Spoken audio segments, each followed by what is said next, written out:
আসসালামু আলাইকুম প্রিয়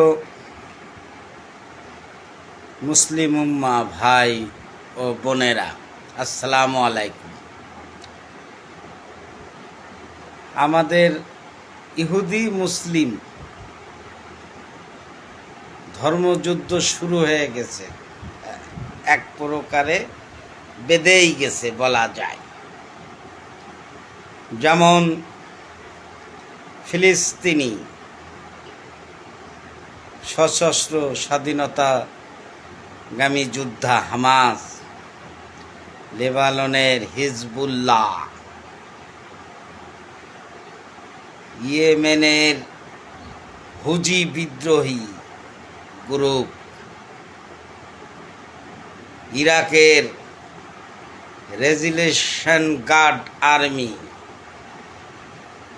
সাথে আমাদের প্রিয় রাষ্ট্র ইরান, যারা ভয় পায় না ওই ইহুদি নাসারাদের। দুঃখের বিষয় হলো, আমরা যারা মুসলিম রাষ্ট্র ক্ষমতায়, যারা আরও মুসলিম দেশগুলা আছি,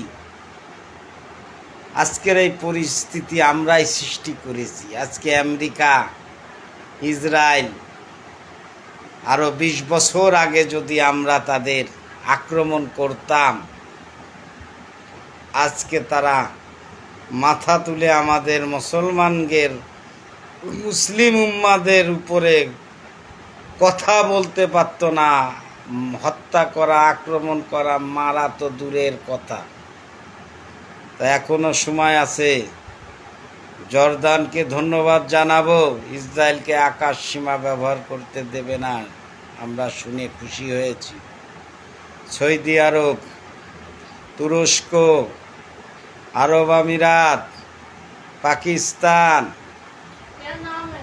কুয়েত, বাংলাদেশ সব এক হতে হবে। তা না হলে রক্ষা নেই কারোর, কোনো মুসলমানদের রক্ষা নেই। তাই সকলে ঐক্যবদ্ধ হয়ে ঝাঁপিয়ে পড়তে হবে ওই ইসরায়েল আমেরিকার বিরুদ্ধে। আমিন। মোহাম্মদ আলী, যশোর শ্রমিক নেতা।